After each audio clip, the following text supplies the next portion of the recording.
Bienvenidos, en este vídeo vamos a ver cómo utilizar Jamovi, que es una herramienta para realizar análisis estadísticos directamente desde nuestro navegador, aunque también podemos descargar la aplicación de escritorio. Vamos a ver cómo acceder a ella y cómo realizar todo tipo de análisis estadísticos, que si quieres saltar alguno directamente, abajo tiene las secciones donde encontrarás cada uno de ellos. Para empezar a utilizarlo tendremos que entrar en su web, jamovi.org, y una vez dentro pulsaremos sobre Jamovi Cloud. Pulsamos en Start y con esto ya estaríamos dentro. Pulsaremos sobre Get Started, continuar como un invitado y tendremos que registrarnos con un email o con una cuenta de Google. Y una vez nos hayamos registrado, ya empezará nuestra sesión. Para este ejemplo, yo voy a utilizar esta base de datos sobre los precios de helados en diferentes heladerías, que son unos datos que he inventado. Pero esos análisis los podéis llevar a cabo en cualquier tipo de datos, económicos, biológicos, sanitarios, sociológicos, todos los que queráis. Y lo primero que tendremos que hacer será ver la estructura de los datos y asegurarnos que sea correcta. En la variable tamaño tenemos dos tipos de tamaños, grandes o pequeños. Así que debemos asegurarnos que sea una variable nominal y que estos niveles sean los únicos que hay. Con esto lo que podremos ver es que no hay fallos a la hora de la escritura. Si aquí alguien se hubiese equivocado y hubiese puesto una letra de más, veríamos cómo nos aparece un nivel que no tiene por qué aparecer. En sabor vemos que también es correcto y por último en precio vemos que no lo marca como una nominal. Sin embargo, aquí tenemos datos numéricos. Como estos datos numéricos contienen decimales y no tienen un orden de importancia, como podría ser si en una encuesta preguntaseis si algo es importante, muy importante o extremadamente importante, sino que son datos numéricos y decimales, pondremos que son continuos y decimal. Una vez tengamos los datos acomodados y veamos que no tenemos ningún valor faltante, pulsaremos aquí donde pone exploración para hacer las descriptivas de nuestros datos. Empezaremos con el precio y desplegando la pestaña de estadísticas podremos ver todo lo que le podemos pedir.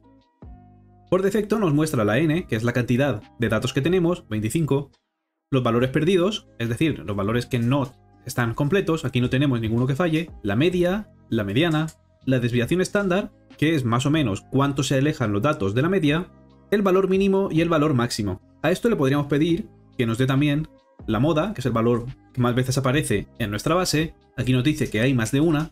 Podemos pedirle la suma, la simetría y la kurtosis y todo lo que queramos, pero ahora vamos a ver cada cosa más en profundidad. Primero vamos a ver cómo calcular los cuartiles, que como vemos aquí, los tenemos ya por defecto.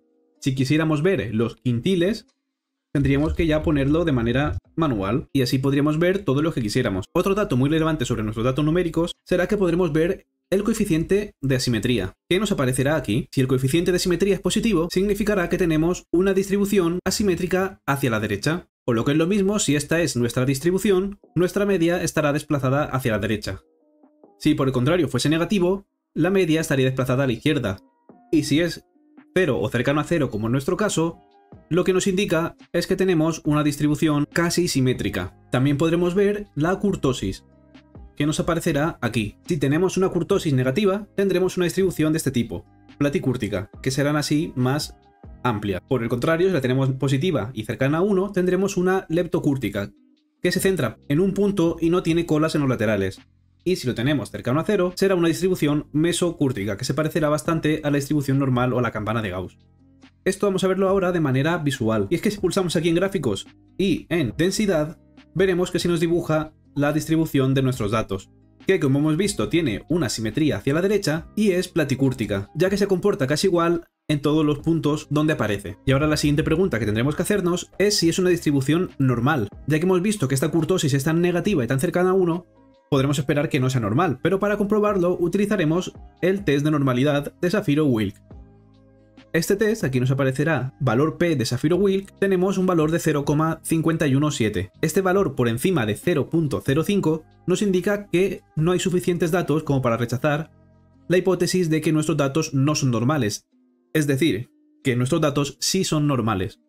Esto nos permitirá para más adelante poder realizar el t-test para comprobar entre varios grupos. Vamos ahora a pasar a dividir esta variable en función de otra variable cualitativa, como puede ser el tamaño.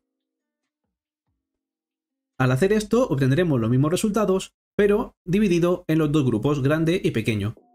Vemos como las medias son diferentes, medianas, y en definitiva todo es diferente. Esta segmentación por grupos también la podremos ver de manera visual, con histogramas o diagramas de cajas. Yo os recomiendo utilizar el diagrama de cajas porque os permite ver tanto la mediana como los cuartiles, y así de un simple vistazo podréis ver si hay diferencia entre los grupos.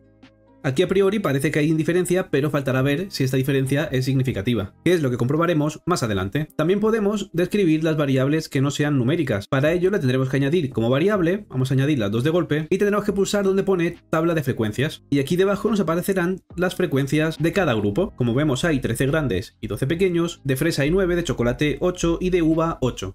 También podremos separarlo como hemos hecho antes y ver cuántos hay de cada sabor y de cada tamaño a la vez. Las variables cualitativas también las podremos ver de manera visual. Para ello utilizaremos un gráfico de barras. Con este gráfico de barras podremos ver cuántos conteos, es decir, cuántos de cada uno, aparecen por sabor y por tamaño. Y tenemos el tamaño en colores y el sabor en cada columna. Podremos hacerlo también para solo una de las variables. Vamos a pasar ahora a hacer algunos tests. Vamos a empezar con la prueba T para muestras independientes, y luego veremos un ejemplo para muestras apareadas. Para una muestra no tiene sentido, ya que sería lo mismo que realizar el test de Shapiro-Wilk. Y como ya lo hemos hecho antes, no hace falta volver a hacerlo. Pulsamos entonces en muestras independientes. La variable numérica es el precio, que es sobre la que queremos saber si hay diferencias o no, y como queremos saberlo en función del tamaño, la pondremos como variable de agrupación. Es muy importante que sepamos qué estamos haciendo, ya que por defecto nos indica que el grupo 1 es diferente al grupo 2, pero no sabemos si uno es mayor que otro. Si queremos saber si el grupo 1 es mayor que el 2 o si el 1 es menor que el 2, tendremos que marcarlo. Como nuestros datos siguen una distribución normal, pulsaremos sobre la prueba T de Student, pero si no fuesen normales, podríamos utilizar la T de Welch o la U de Mann-Whitney. Si no habéis comprobado la homocedasticidad ni ningún otro test y solo sabéis que no son normales, yo os recomiendo ir directamente, en cualquiera de los casos, a la U de Mann-Whitney. Con esta tendréis un valor no paramétrico que se interpreta de la misma manera que la T de Student. En ambos casos tendremos que fijarnos en el valor P. Este valor es el P-valor y al ser mayor que 0.05, esto significa que no hay diferencias entre nuestras variables. Es decir, el precio del helado no depende del tamaño del que pidamos ese helado. Al no ser significativo, no tiene sentido calcular el tamaño del efecto, pero si lo necesitáis, está aquí, y voy a enseñaros a interpretarlo. Un valor de 0,62 lo que sugiere es que la media de uno de los dos grupos está 0,62 veces una desviación típica por encima de la media del otro grupo. Vamos a pedirle que nos calcule las descriptivas para ver esto más visualmente. Si calculamos el 62% de la desviación típica, que sería el tamaño del efecto, nos dará un valor de 0,09. Lo que nos está diciendo esta D de Cohen es que la media del grupo más grande es exactamente eso, 0,09 más la media del grupo pequeño. Aunque si estáis realizando un trabajo sobre esto, con que sepáis que valores por encima de 0,2 son tamaños de efectos pequeños, por encima de 0,5 son tamaños de efectos medianos y por encima de 0,8 son tamaños del efecto grandes. Con eso sería suficiente. Ahora, para ver la prueba T de Student con muestras apareadas, lo que he hecho es crear otra variable que sea el precio al año. Esto significa que tendremos dos precios para cada establecimiento. Por lo tanto, son muestras apareadas, ya que vienen del mismo sujeto. Este test también se encuentra aquí, donde pone muestras apareadas, y tendremos que poner en primer lugar el precio o la variable de tiempo 1 y en segundo lugar la variable de tiempo 2. Si las variables no fuesen, si los datos no siguiesen la distribución normal, lo cual podremos comprobar aquí con la prueba de normalidad, tendríamos que utilizar los rangos de Wilcoxon, cuya interpretación es similar. Pero en este caso, nuestros datos sí que siguen la distribución normal. Como vemos, sí que es importante saber cuál decidir, ya que en una de las pruebas nos aparece que no hay diferencias, mientras que en la otra el valor es menor que 0.05 y por lo tanto sí que hay diferencias. Volviendo a la de Student, que es la que nosotros vamos a utilizar, vemos que sí que hay diferencias. Para cambiar un poco con el ejemplo de antes, vamos a cambiar nuestra hipótesis porque la media del precio en el año 1 es menor que la media de precios en el año 2. Es decir, vamos a comprobar si han subido los precios. Para ello cambiamos la hipótesis por esta. Como vemos, el p-valor también es menor que 0.05. Por lo tanto, podríamos afirmar que la media de precios en el año 2 es mayor que la media de precios en el año 1. Podemos utilizar una gráfica descriptiva para ver esto de manera visual. Y vemos como el precio en el año 1 se sitúa entre 1.05 y 1.17, mientras que en el año 2 se sitúa entre 1.09 y 1.24. Y como las medianas también están en alturas diferentes. Y ahora que ya hemos visto cómo comparar una variable numérica en función de otra cualitativa con dos niveles, vamos a ver cómo hacerlo si nuestra variable cualitativa tiene más de dos niveles. Para ello utilizaremos lo que pone aquí ANOVA. Si nuestros datos son normales, podremos utilizar el ANOVA de un factor. Si no son normales, utilizaremos el de Crustal-Wallis. Vamos a verlo de las dos maneras. Pondremos la variable dependiente, nuestra variable numérica, y como variable de agrupación pondremos sabor, que tiene 3 niveles. Lo primero que tendremos que hacer será hacer una prueba de homogeneidad. Como tenemos un valor mayor a 0.05, podremos asumir que nuestras varianzas son iguales. Así que podremos cambiar la prueba de Welch por la de Fisher. Y aquí ya podremos ver el p-valor. Nuestro p-valor es de 0.626, por lo que podremos decir que no hay diferencias en el precio en función del sabor. Pero si queremos ver esto más en detalle, podremos pasar a las pruebas post-hoc. Con estas pruebas podremos ver si hay diferencias entre los distintos niveles. Como tenemos varianzas iguales, utilizamos la de 2K. Aquí podemos ver cómo hay un p-valor que enfrenta a la fresa con el chocolate, al chocolate con la uva y a la fresa con la uva. Como vemos, todos los p-valores son mayores que 0.05, es decir, no hay diferencias entre ninguno de los grupos. Y también nos da la diferencia de las medias que hay entre estos grupos. Pero ¿qué pasaría si aquí hubiese un valor menor a 0.05? Pues como esta columna de la uva cruza con esta de la fresa, podríamos decir que el valor de los helados de fresa en comparación con los de uva es diferente. Sin embargo, el de uva sería similar al de chocolate y el de fresa sería similar al de chocolate también. Vamos a ver ahora cómo hacerlo con la prueba de Crustal-Wallis, que tendremos que hacer lo mismo. Poner de variable dependiente el precio, vamos a cambiar al precio al año para que nos salga algo diferente, y el sabor como variable de agrupación. Como vemos, aquí tenemos el resultado. El p-valor también es mayor, por lo que tampoco tenemos diferencias en el precio al año en función del sabor. Si ahora queremos hacer las pruebas post-hoc, tendremos que pulsar aquí donde pone comparaciones 2 a 2. Con esto nos creará esta tablita donde veremos los p-valores enfrentados entre nuestras diferentes categorías. Fresa con chocolate, fresa con uva, chocolate con uva. Y vemos como todos los p-valores son mayores que el umbral de 0.05. Así que de nuevo no vemos diferencias entre el sabor de nuestros helados. Y ahora que ya hemos visto cómo comparar variables numéricas, vamos a pasar a comparar las variables cualitativas. Para comprobar dos variables cualitativas, vamos a añadir una que nos da información sobre si sobra helado o no sobra helado cuando cierra la tienda. Y vamos a ver si que sobre o no sobre tiene que ver con el tamaño del helado, porque puede ser que los helados grandes hagan que sobren más. Para comprobar esto tendremos que pulsar sobre recuento y en tablas de contingencias pulsar sobre la prueba de asociación de chi cuadrado. Aquí tendremos que poner en una de las filas una de las variables, como podría ser el tamaño, que aquí nos aparecerá, y en las columnas la otra variable. Como veis, ya carga automáticamente y aquí nos pone la tabla de contingencia, que no es más que enfrentar estas dos variables entre sí. De las grandes nos indica que sobra 10 y de las pequeñas sobran 3. Aquí nos pone los totales y como vemos sí que parece que sobren más los grandes que los pequeños. Para comprobar esto tendremos que ir a la prueba de chi cuadrado y aquí tendremos el p-valor. Como tenemos un p-valor menor a 0.05, podemos afirmar que el hecho de que sobre helado depende del tamaño del helado. Si os ocurriese que en alguno de estos valores aparece un 0, el p-valor no os dará nada, porque no puede calcularlo. Para ello tendría que cambiar aquí, donde pone test exacto de Fisher. Este test sí que os permite trabajar con ceros, y los resultados también son bastante similares. Además, también podréis calcular los odds ratio. Estos odds ratio os indican cuántas veces es más probable que ocurra un fenómeno en función de otro.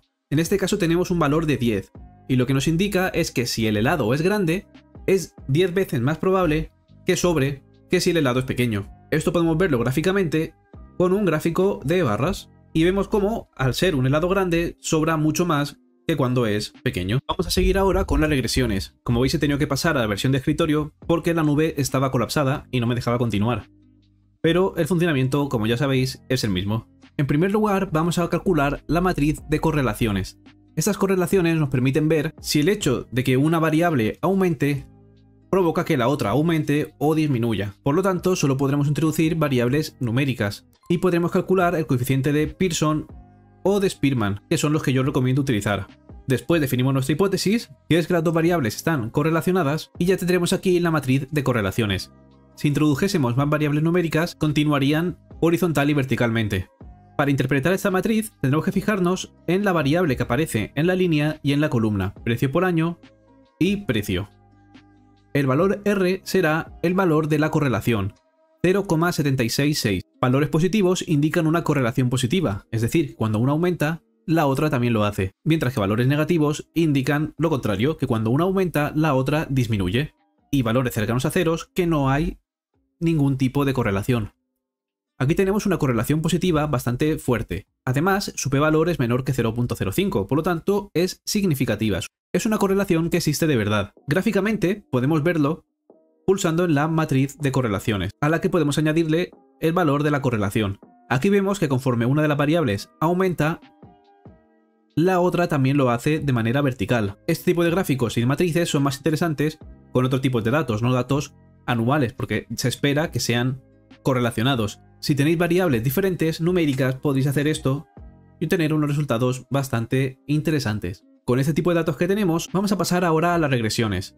Vamos a ver la regresión lineal, la binomial y la multinomial. Empezamos con la regresión lineal.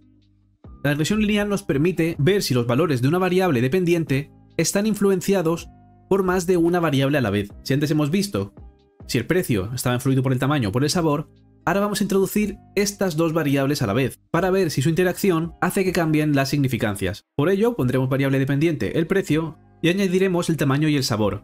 Si fuesen variables numéricas, las pondríamos como covariables, pero al ser cualitativas, serán factores. Aquí ya podemos ver los resultados. Este valor de R² nos indica cómo de bien ajustado está el modelo. Cuanto más cercano a 1, mejor será el ajuste. Aquí tenemos un valor cercano a 0, por lo que el modelo no está muy bien ajustado. Y lo más importante de este modelo serán los estimadores y los p-valores. Los p-valores nos indican que ninguna de las dos variables ni de los factores de estas variables provocan un cambio en el precio del helado, ya que son todos mayores que 0.05. Como veis aquí, en tamaño pone pequeño, grande. Y eso es muy importante, porque si este p-valor fuese significativo, lo que nos estaría diciendo es que el hecho de que un helado sea pequeño hace que su valor sea 0,08 veces menor que el valor de referencia, que es el grande. Este nivel de referencia lo podéis cambiar aquí, en esta pestaña que pone nivel de referencia, y como veis al cambiarlo, lo hace al revés. El signo pasa a ser positivo, ya que si antes era 0,08 veces más pequeño, ahora será 0,08 veces más grande. Un helado grande cuesta 0,08 más que un helado pequeño. Aunque al no ser esto significativo, este estimador no tiene que tenerse en cuenta. Si el modelo os gustase y tuviese resultados que queréis utilizar, sería interesante, dentro de comprobaciones de supuestos, realizar una gráfica QQ de los residuos. Esta gráfica se asemejará bastante a esto, y lo que tendréis que buscar que no haya valores extremos que se salgan de la línea. Aquí, como vemos, se sitúan bastante pegados a la línea, pero a veces por debajo y a veces por encima. Un ajuste perfecto nos indicaría que los residuos del modelo son correctos y por lo tanto es un modelo bien ajustado. En este caso podríamos dudar, por lo que lo mejor será hacer una prueba de normalidad de los residuos, y al ver que tenemos un p-valor mayor que 0.05, podremos decir que el modelo está suficientemente bien ajustado y podríamos utilizarlo para lo que necesitemos. Dentro de los ajustes del modelo también podríamos ver otro tipo de medidas, como el AIC y el BIC, que son dos medidas de la calidad del modelo que en sí solas no sirven para nada, pero que si cambiásemos o añadiésemos algo al modelo, veríamos cómo se ve modificado y podríamos, comparando, decidir qué modelo es mejor, ya que cuanto mayor valor de AIC o de BIC, mejor será un modelo. Y si lo que nos importa es predecir datos con este modelo, tendremos que utilizar el RMSE. Este RMSE nos indicará cuánto se alejan nuestras predicciones de los valores reales. Es decir, si nosotros quisiéramos predecir con este modelo, lo haríamos de la siguiente manera. Un helado base cuesta 1,09.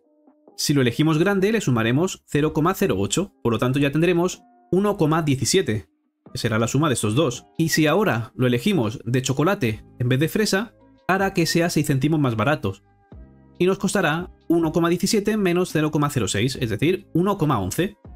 Este 1,11 es el valor que hemos predicho para nuestro helado grande de chocolate. Pues esta predicción tendrá un error de 0,13 aproximadamente. Estamos seguros que en ese valor que hemos dicho, 13 céntimos por arriba o 13 céntimos por abajo, estará el valor real de nuestro helado grande de chocolate. En cuanto a predicciones y modelos, Jamovi se queda un poco corto, pero si os interesa este tema, podéis ponerlo en comentarios y puedo enseñaros cómo hacerlo tanto en R como en SPSS. Vamos a pasar ahora a un modelo binomial. El modelo binomial necesita que la variable que le demos como dependiente tenga solo dos valores, si no, 0, 1, así que vamos a utilizar la variable tamaño.